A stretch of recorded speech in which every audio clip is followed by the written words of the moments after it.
আগামীকাল বৃহস্পতিবার থেকে ইসলাম ধর্মের পবিত্র রমজান মাসের শুভ সূচনা হচ্ছে। পবিত্র রমজান মাসে সাংবাদিক বৈঠক করে সকলকে প্রীতি ও শুভেচ্ছা জানালেন প্রাক্তন পুলিশ কর্মী এবং বিশিষ্ট সমাজসেবী আব্দুস সাত্তার। এই মহান মাসে ধৈর্য, ত্যাগ, আল্লাহর সন্তুষ্টির এক সুযোগ। তিনি বলেন, আমাদের শিক্ষা দেয় আর্ত, পীড়িত এবং ক্ষুধার্ত মানুষের পাশে থাকার।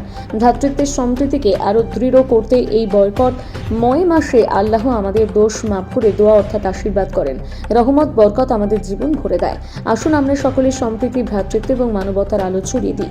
আবারও সকলকে এই রমজান মাসের প্রীতির শুভেচ্ছা জানিয়েছেন তিনি বলেন, দুস্থ অসহায় মানুষের পাশে সবসময় থাকতে ভালোবাসি।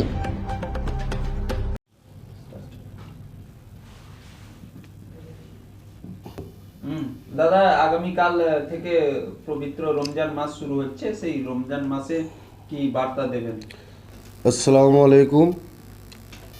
পবিত্র মাহে রমজানের সবাইকে শুভেচ্ছা। পবিত্র মাহে রমজান আমাদের জীবনে আত্মাশুদ্ধি, সংযম ও সহমর্মিতা এবং মানবতার অন্যান্য বার্তা নিয়ে আসে। এই মহান মাসে ধৈর্য, ত্যাগ, আল্লাহর সন্তুষ্টি অর্জন এক বিশেষ সুযোগ। রমজান আমাদের শিক্ষা দেয় অসহায় মানুষ, ক্ষুধার্ত মানুষের পাশে দাঁড়ানো, সম্প্রীতি এর বার্তা।